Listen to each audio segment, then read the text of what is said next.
안녕하세요.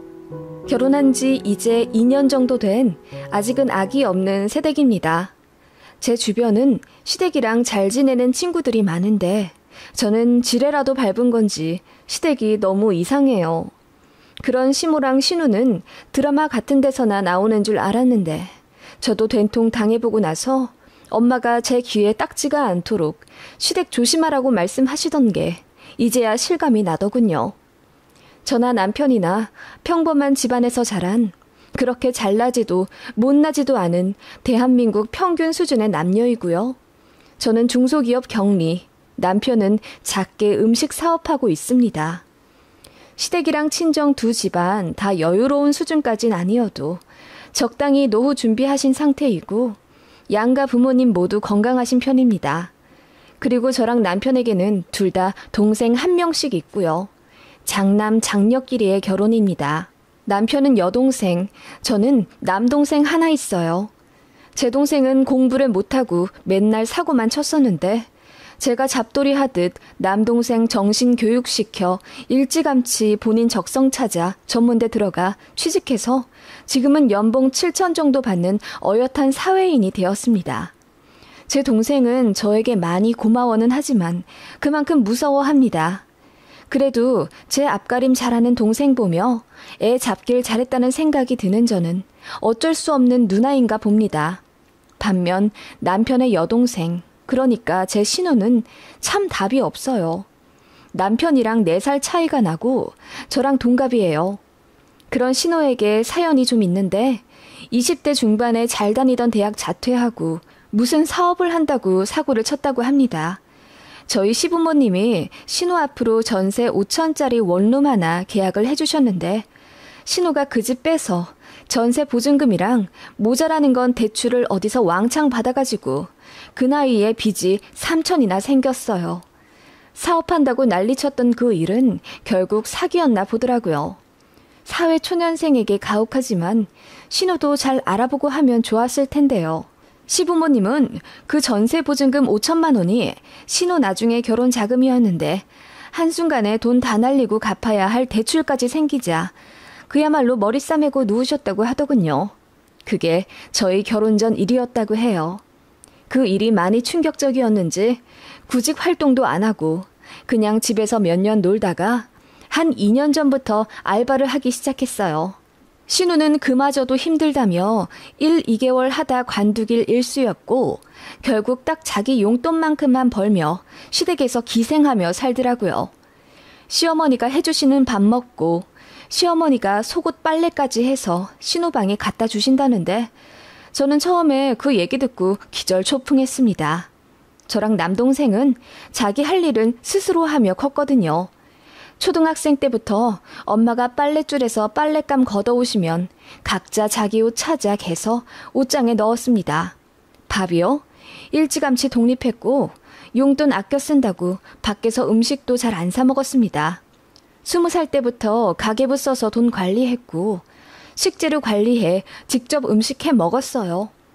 중소기업 격리로 들어갔지만 그래도 나름 열심히 해서 이른 나이에 대리도 달았고 자격증 따는 것도 쉬이하지 않았습니다. 그런 저는 신우가 정말 별세계 사람 같았죠. 그리고 시부모님이 꽤 잘해주시는데 저 같으면 부모님이 밀어주실 때 자격증이나 공무원 시험 준비라도 하겠어요. 신우는 다 귀찮고 싫다며 그냥 본가에서 엄마 품에 사는 것에 편안함을 느끼는 것 같더라고요. 상견례 때부터 인상적이었습니다. 저희 엄마가 제 신우에게 사돈 처녀는 우리 딸이랑 동갑이네요. 잘 지냈으면 좋겠네요. 라고 말하자 신우가 톡 쏘듯 나이만 같으면 뭐예요. 잘 맞아야 잘 지내죠. 용돈 잘 주면 생각해 볼게요. 원래 올케가 신우한테 용돈도 주고 그러는 거잖아요. 라고 하더라고요. 그 말에 저희 가족들도 어이가 없어서 헛웃음을 지었고 시모는 얼굴을 붉히며 어디 이런 자리에서 그런 농담을 하니? 얘가 실없긴 해도 마음은 착하고 여려요. 지 딴엔 장난친다고 하는 거예요. 하면서 신우를 두둔하더군요. 이런 신우랑 시모인데 제가 처음부터 좋아하겠나요? 결혼 준비 과정에서도 제 혈압을 오르게 했죠. 저희가 신혼집을 대출 최소화해서 마련한다고 결혼 준비 비용은 많이 졸라맸어요. 신혼여행도 값싼 동남아 3박 4일 정도로만 일정 짰죠. 결혼식도 패키지로 아주 저렴하게 한 편이고 예물 예단도 양가 허락받고 다 생략했습니다. 혼주 한복은 각자 알아서 하시는 걸로 얘기가 되었죠. 제 남동생은 이렇다 할 정장이 없었기에 제가 30만 원 정도 돈 줘서 한 벌 해줬고요. 남편도 신우한테 30만 원 정도 해주기로 했다던데 신우가 저한테 따로 전화를 하더라고요. 올케, 나 사고 싶은 옷이 있는데 오빠는 30만 원만 해준다네? 그걸로 자켓도 하나 못 사. 올케가 좀 더 해줘. 우리 자주 볼 사이인데 이런 걸로 벌써부터 쪼잔하게 굴진 않겠지? 올케가 나 20만 원만 더 줘. 계좌는 문자로 보낼게. 라고 지 할 말만 하고 끊더라고요. 저도 한성깔 하기에 그냥 씹어버렸습니다. 대신 신우는 저에게 엄청나게 삐져 있었죠. 그래서 결혼식 당일날 저한테 인사도 안 했습니다. 멀찍이서 있는 둥 없는 둥 사진만 찍고 쏙 집에 가더라고요. 신우와의 사이는 첫 단추부터 그렇게 어긋나 버렸습니다. 그 이후로 명절이나 주말에 시댁에 가게 되면 신우를 종종 마주치곤 했는데 그때마다 싹퉁머리 없이 저에게 시비를 걸곤 했어요. 올케, 왼손잡이야? 우리 오빠 올케랑 밥 먹을 때 힘들겠다. 난 왼손잡이랑 옆자리에서 앉아서 먹으면 너무 짜증나더라. 그거 완전 민폐야. 좀 고쳐. 오빠가 짜증날 일 뭐가 있어요? 마주보고 앉아서 먹지. 옆자리 앉아서 왜 먹어요, 저희가? 그런가? 아무튼 우리 집엔 왼손잡이 아무도 없는데 올케가 별종이긴 한가 봐. 무슨 말씀이세요? 시고모님도 왼손잡이시라고 시어머님이 말씀하셨는데요? 그래? 몰랐네? 그런 식으로 신우가 건들건들 저를 열받게 하면 저는 단 한마디도 지지 않고 다 되받아 쳤습니다. 그래서 신우는 저를 엄청 싫어하기 시작했죠. 저희 부부가 와도 방에서 안 나오거나 인사도 안 하고 쌩하니 외출해버리곤 했어요. 오히려 좋더라고요. 어차피 눈만 마주쳐도 으르렁대니 차라리 안 마주치는 게 좋았습니다. 그리고 남편도 제 편 든다고 버럭 화를 내며 여동생인 신우에게 지랄을 했기 때문에 제 남편이랑 신우 사이도 좋지 않았습니다.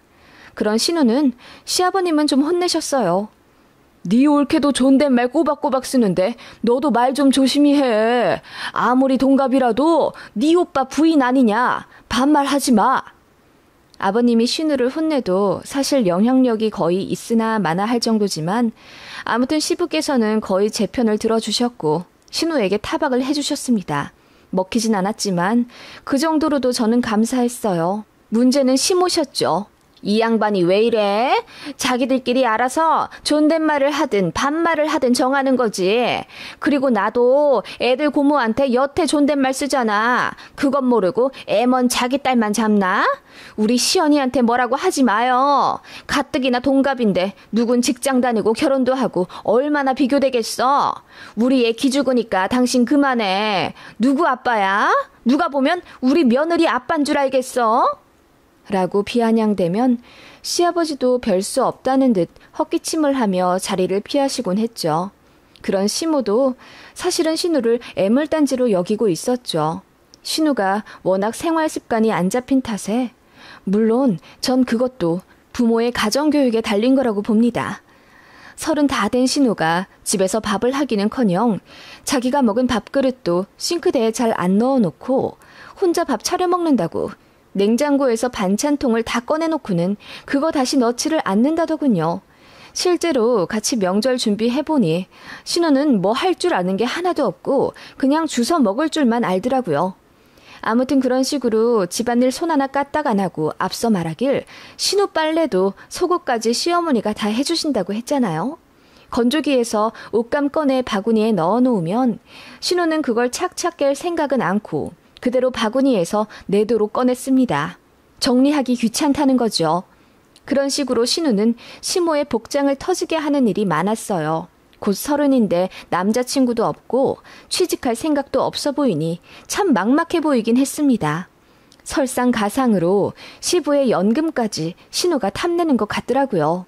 나 일 안 해도 되잖아. 아빠 연금 200만 원 넘게 나오는데 그거 같이 쓰면 되지. 내가 아껴 쓸게. 셋이서 200 갖고 못 살아?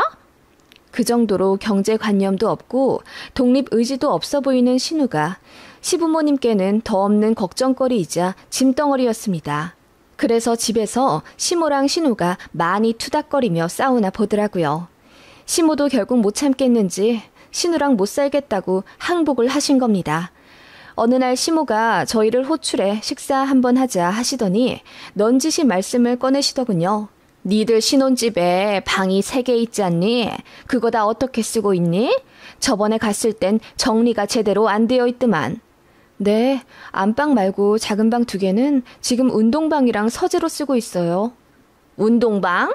운동기구 죄다 들여놓은 게 운동방이냐? 네, 저희 둘 다 살이 많이 쪄서요. 그렇다고 헬스장 다니려니 그것도 돈이고 해서 집에서 간단하게 하고 있어요. 아기 낳기 전까지 그 방에서 운동하고 아기 생기면 다 치워야죠. 그럼 나머지 하나는 서재? 무슨 직장인들이 서재가 필요해? 사장님도 아니고. 엄마, 나 가끔 재택근무 하잖아. 이 사람도 컴퓨터로 부업하는 게 있어서 우리 둘 다 컴퓨터 할 공간 필요해. 그건 왜 물으세요? 아니, 방 하나 어떻게 만들어줄 순 없겠니? 얘기 들어보니 운동방을 좀 정리하는 게 나을 것 같다만. 어머님, 왜 그러세요? 방을 만들다뇨? 제 말에 시어머니가 헛기침을 몇 번 하더니 조심스레 말씀하시더군요.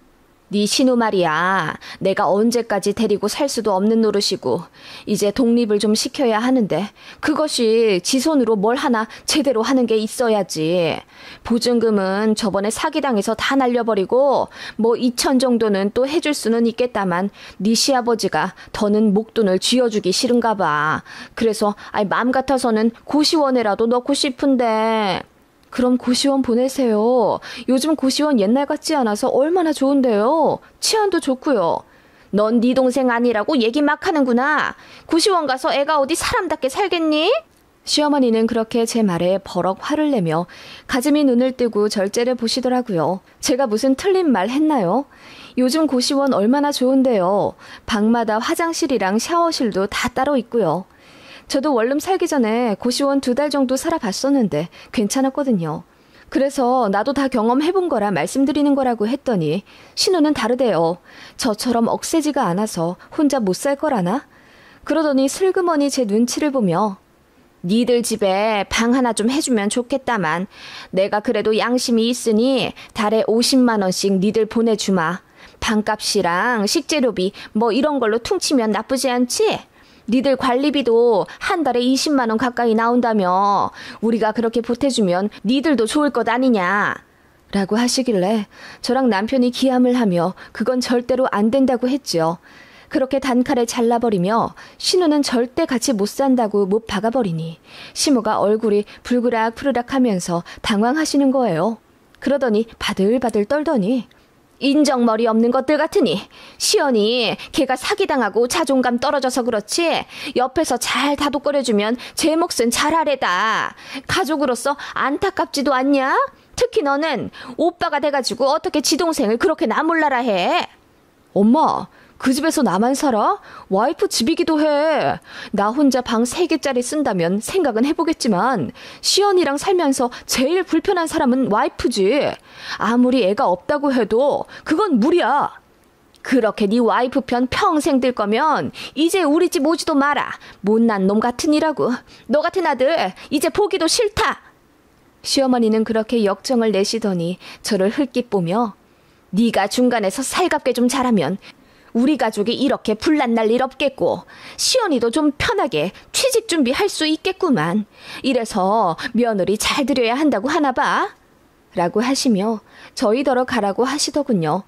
저도 너무 열받아서 씩씩대며 나왔고 그런 남편이 저를 달래느라 며칠 애썼네요. 어머님이 먼저 영 끊자 이제 집에 오지 마라 하셨기 때문에 저도 구태여 먼저 전화드리거나 시댁에 가고 싶은 생각이 없었습니다. 그건 남편도 마찬가지였죠.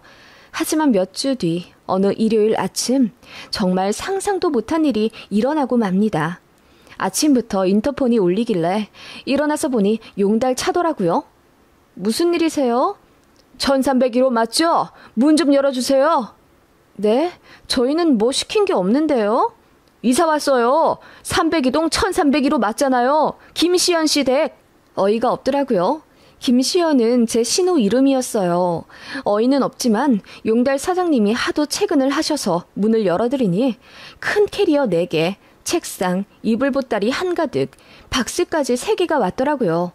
시모한테 바로 전화를 하니 용달차 갔냐? 아침밖에 시간이 안 된다길래 일찍 보냈다. 시연이는 여기서 점심 먹고 올라갈 거야. 한 3시쯤 그 집 도착할 거다. 그 운동방에 있는 운동기구 다 치우고 그 안에 시연이 짐 좀 넣어줘라. 정리는 걔가 알아서 할 테니까. 네? 어머님, 이게 지금 무슨 말씀이세요? 아가씨 짐이 왜 여기 있는데요? 그리고 방을 정리해서 아가씨 짐을 넣어달라뇨? 지금 이게... 네 신우, 이제 거기서 살 거다. 너희랑은 얘기 길게 해서 좋을 것 하나 없겠더라. 한마디만 할게. 시연이 네 가족이다. 시집와서 어떻게 네 남편 하나만 보고 산다니? 시댁 가족 품을 줄도 알아야지. 네가 어려서 잘 모르는 거다. 나도 너만 할 때 나 네 시고모랑 몇 년 살았어. 다 그런 거다. 네 친동생이라 생각하고 우리 시연이 잘해줘라. 알겠냐? 어머님! 그렇게 어머님은 쫓기듯 전화를 끊어버렸고 다시 전화해도 안 받으시더군요. 신호한테 전화해도 마찬가지였습니다. 남편이 뒤늦게 아버님한테 전화해서 난리를 쳤지만 별 소득 없는 모양이었어요. 정말 어이가 없고 열받아서 눈물이 다 나올 지경이더군요. 방 정리요? 절대 안 했습니다. 그 짐도 그냥 복도에 다 내다 놓고 안 드렸어요. 그렇게 신호 기다렸습니다. 약속된 3시가 되자 신우가 배낭 하나 메고 쫄랑쫄랑 들어오더군요. 내 짐 왜 다 복도에 있어? 엄마가 이거 다 내 방에 있을 거라고 했는데. 내 방이요? 여기에 아가씨 방이 왜 있어요? 뭐야, 우리 엄마한테 아직도 삐졌어? 그래요, 내가 갑자기 온다고 해서 놀랄 순 있겠지. 이해해.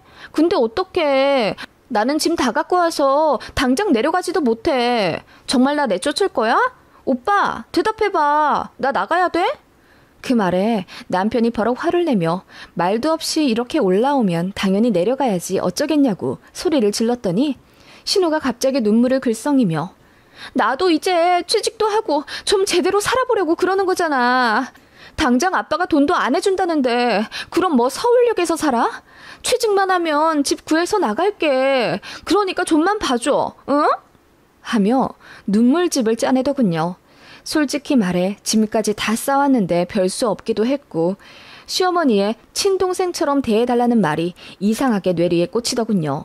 제가 제 동생 어떻게 대했는지 시모가 알면 까무러칠지도 모른다는 생각에 내심 두고 보자 라는 생각이 들기도 했고요. 저는 여자지만 남동생 무지막지하게 때렸습니다. 누나 말 무시하고 맘대로 할 때는 물론이고 나쁜 친구들이랑 어울려서 안 좋은 길로 빠질 때 제가 그놈 정말 머리도 다 뜯어버리고 팔뚝도 물어가며 잡돌이를 했어요. 공부 안 하고 엉뚱한 짓 할 때도 제가 머리채 잡아 끌고 여기저기 돌아다녀 진로 정해준 사람입니다. 저한테 맞아서 코피도 몇 번 터졌지만 저희 부모님은 저한테 고마워하세요. 저 덕분에 남동생이 바르게 자라났다고 하시면서요. 그렇게 제가 좀 잡아주고 눌러주지 않았더라면 제 동생 지금쯤 양아치 되어 있을지도 모릅니다. 그런 것도 모르면서 친동생처럼 잘해주라고? 회심의 미소가 지어지면서 신우를 내쫓으려는 남편 막았습니다. 친동생처럼 대해주시라잖아. 내 동생 생각하니 아가씨도 딱하네. 그냥 머무르게 하자. 라고 했더니 신우가 환히 웃었고 남편은 의아한 듯 고개를 갸웃하더군요. 그렇게 일단 방부터 대충 치운 뒤 신우짐 넣어놨어요. 정리는 아가씨가 다 한다고 했죠? 그럼 우린 도울 일 없을 테니까 상관 안 할게요. 이거 짐 많은데 나 혼자 못해. 올케랑 오빠가 좀 도와줘야지. 짐 싸는 것도 엄마가 다 해줬단 말이야. 근데 아가씨 언제까지 나한테 반말할 거예요? 아니 이제 한 집 사는데 내가 반말하는 게 서로를 위해 좋으려나? 제 말에 신우가 당황한 듯 그럼 이제 서로 말 놓자고 하더군요. 그래, 말 놓을게. 어머님이 안 그래도 친동생처럼 대해주라 하시던데 난 내 동생한테 이 새끼야 저 새끼야 하고 불렀거든. 아가씨한텐 욕은 못할 테니 반말이라도 해야겠다. 라고 하니 신우가 벙찐 표정이더군요. 그렇게 신우랑 저의 신경전이 시작된 겁니다. 올케는 입이 대빨 나온 채 방에서 쾅쾅거리며 정리를 했고 저희는 점심으로 짜장면을 시켰습니다. 그렇게 배달된 짜장면을 식탁 위에 올리려니 신우가 나와서는 아 뭐야 나는 쟁반짜장만 먹는단 말이야. 나한테 좀 물어보고 시켰어야지 라고 하길래 월 50만 원에 쟁반짜장은 사치지 아가씨. 어머님이 나한테 월 50만 원 주신다는 거 얘기 들었지? 눈 씻고 찾아봐도 월 50만 원에 이런 집 못 구해. 게다가 전기세, 물세, 식비까지 전부 다 해서 50만 원이면 말도 안 되지. 이제 취직한다면서 현실에 대해 자각하는 시간도 있어야지 이제. 라고 했더니 신우가 저더러 치사하다더군요. 그래서 짜장면 그릇 뺏어들고 치사하면 먹지 마. 라고 했더니 신우가 눈을 동그랗게 뜨더라고요. 그래서 제가 농담이야 농담. 자 먹어. 이제 우리 집에서 반찬 투정 없는 거다. 라고 했더니 신우 얼굴이 불그락 푸르락 난리도 아니더군요. 그렇게 신우는 한마디 말 없이 짜장면 반 정도 먹나 싶더니 방으로 그냥 들어가 문 닫더군요. 그러더니 막 울부짖으며 전화통화를 하는가 싶더라고요. 얘기 들어보니 시모한테 한탄하는 거였습니다. 올케 이상하다면서요. 시모가 저한테 그걸로 전화하면 저도 바로 되받아칠 각오가 되어 있었는데 다행인진 몰라도 전화는 안 오더군요. 그냥 적당히 눈치 봐가며 살라고 시모가 신우를 다독인 모양이었어요. 신우는 그렇게 입이 대빨 나온 채로 지냈습니다. 그러다가 회심의 빨래 사건이 터지게 되죠. 빨래를 하긴 해야 하는데 제 손으로 하긴 싫은 신우가 결국 밀릴 대로 밀린 빨랫감들을 전부 세탁기에 넣어버렸더라고요. 제가 퇴근하고 돌아와 그거 보고 아가씨 이게 뭐야? 빨래를 왜 이렇게 한꺼번에 세탁기에 다 넣어놨어? 라고 했더니 신우가 아니 나 어떻게 하는지 몰라서 올케가 세탁기만 좀 돌려줘. 내가 꺼내서 건조기에 넣을 테니까. 라며 집 빨래인데 선심 쓰듯 말하더군요. 나이가 몇인데 세탁기 버튼 누르는 것도 모르나 싶었지만 꾹 참고 알려주며 앞으로는 신우더러 스스로 하라고 했습니다. 그랬더니 또 입을 삐쭉 내밀더군요. 그렇게 세탁기 다 돌아간 소리가 났고 제가 신우한테 빨래 다 됐다고 소리쳐 알려주었는데도 신우가 꼼짝 않고 방에서 안 나오더군요. 그래서 노크하며 빨래 다 됐다고. 빨리 꺼내야 내 빨래 하지. 라고 했더니 신우가 문을 확 열고 나오며 아 알았다고 하며 세탁실로 가더군요. 그리고는 소리를 지르는 겁니다. 무슨 일인가 했더니 세탁기 안에 신우가 청바지도 넣었던 모양이에요. 이게 뭐야? 내 흰 반팔티에 청바지 색깔 다 이염됐잖아. 아 이런 것도 제대로 안 보고 뭐 했어? 왜 나한테 그래? 아가씨가 세탁기 버튼 눌러서 동작시켰잖아. 아 몰라. 올케 네가 책임져. 그렇게 저한테 물 묻은 청바지를 확 던져버리는 신우의 행동에 저는 그야말로 빡에 쳐버리고 말았죠. 지가 잘못해놓고 왜 나한테 화풀이래? 너 진짜 나한테 제대로 혼나볼래? 라고 하며 저도 신우 얼굴에 청바지를 던져버렸습니다. 그랬더니 아프다면서 울더라고요. 그리고 남편이 돌아왔고 이 상황에 당황한 듯 어버버 하길래 제가 대충 상황을 설명해주고 어머님이 친동생 대하듯 대하랬지? 아직 10분의 1도 못했어. 아가씨가 진짜 내 동생 같았으면 방금 같은 상황에서 나한테 머리털 5만 개는 뽑혔어. 억울하면 이혼해. 라고 했더니 남편은 아무 말 못하고 신우한테 왜 그랬냐고 타박하더군요. 그리고 그 다음날 사건이 하나 더 터졌죠. 저희 친정에서 반찬을 보내주셨는데 저는 반찬통 그대로 꺼내 먹는 걸 너무 싫어합니다. 침 닿은 젓가락이 왔다 갔다 하는 게 싫어서 항상 그릇에 덜어내어 먹곤 하죠. 다 그렇지 않나요? 그런데 신우는 덜어 먹는 게 귀찮다며 통째로 내어 먹는 버릇이 있더라고요. 제가 그거 싫으니 조심하라고 그렇게나 말했는데 신우가 저희 부부 야근한 사이 저녁 먹겠다고 그 반찬들 다 꺼내어 먹고는 그대로 밖에 두어버린 겁니다. 한여름이었고 결국 순식간에 쉬어버리더라고요. 힘들게 일하고 집에 왔는데 식탁에는 먹다 남은 그릇들이 그대로 있고 저희 엄마가 열심히 만들어주신 반찬 서너 개가 뚜껑까지 열린 상태로 쉬어있는 걸 보고는 제 뚜껑까지 열려버렸습니다. 그대로 신호방에 노크 없이 들어가 문을 열자 깜짝 놀라더라고요. 반찬 먹고 왜 그대로 뒀어? 다 쉬었잖아. 아 깜짝아. 아 그럴 수도 있지. 노크 몰라? 진짜 예의 없게. 신우 입에서 나온 예의라는 단어에 저는 그야말로 이성을 잃었습니다. 그대로 신우의 머리채를 잡아 매트리스에서 끌어내리곤 예의 없는 게 뭔지 제대로 보여주겠다며 등짝을 세게 후려 갈겼습니다. 한 서너 번 때렸나? 제 손바닥까지 얼얼하더군요. 너 내 동생이었으면 진짜 피 봤어. 여기까지만 할게. 너 내 집에서 살 거면 행동 조심해. 저 반찬 우리 엄마가 해주신 거야. 그런데 방금 네 답 없는 행동으로 저 반찬들이 다 쉬어버렸고, 지금 당장 부엌 가서 네가 먹은 거 네가 설거지하고 쉬어 빠진 반찬들 전부 밖에 버리고 와. 음식물 쓰레기 카드는 현관에 걸려있고. 실시! 제가 소리 지르니 신우가 얼떨결에 움직이더군요. 행동 금뜰 때마다 제가 소리를 지르며 정신 안 차리냐고 호랑이처럼 사자우 내질렀더니 눈물까지 찔끔거리며 다 치우더군요. 그리고 신우 등짝 한 번 더 때리며 음식물 빨리 버리고 오라고 윽박 질렀습니다. 신우가 핸드폰 좀 가져가겠다고 하길래 왜? 니네 엄마한테 이르게? 근데 어째? 어머님도 너 답 없어서 나한테 보내신 거야. 친동생처럼 대해달라 하시길래 그대로 하고 있는데 왜? 너 나한테 몇 대 더 맞아야 돼. 뭐 불만 있어? 라고 했더니 아무 말 못하고 나가서 쓰레기 버리고 오더군요. 그리고 그날 밤 신우가 엉엉 울며 시모에게 다 얘기한 모양이더라고요. 그 다음날 시모가 아침 첫 차로 저희 집 오셨더군요. 됐다. 그만해라. 시연이 내가 다시 데려갈란다. 너는 어쩜 그러냐? 내가 아무리 친동생처럼 대해달라 한들 그게 쥐잡듯 때려달란 말은 아니었잖냐? 어머님, 답 없는 애들은 맞아야 정신 차려요. 그래서 제 동생도 지금 사람 된 거고요. 그러지 마시고 정말 아가씨 생각하신다면 저희 집에 1년 정도 있게 하세요. 제가 새 사람 만들어 드릴게요. 지금 고쳐야 할 생활 습관이 너무 많아요. 게으른데 꼬리도 길어서 자기 흔적은 다 남기고 다니고 빨래 하나도 제대로 못하는 서른이 어딨어요? 취직도 할 수 있게 도와줄게요. 월 50에 숙식 제공하고 사람까지 만드는 프로그램이면 엄청 싼 거 아니에요? 제가 그렇게 시모 두 눈 똑바로 뜨며 이야기하자 시모가 질렸다는 듯 아무 말도 못하더니 신호더러 짐 싸라고 하더군요. 그리고 남은 건 내일 용달 보낼 거라며 그냥 문 밖에 내어달라 하시길래 제가 너무 아쉬운 척 알겠다고 했습니다. 신우는 그렇게 어깨 잔뜩 움츠리며 저희 집에서 나갔습니다. 그 다음 명절에는 시모가 저희더러 오지 말라 하시더군요. 신우가 저 무서워한다면서요. 너무 꼬시더군요. 게다가 시모 역시 저한테 시비 걸듯 말하시는 게 없어졌다는 겁니다. 덧붙여 약간의 반전은 신우가 저한테 몇 대 얻어맞고 정말 자존심이 상해 정신 차렸는지 취직 준비를 열심히 했다고 하더군요.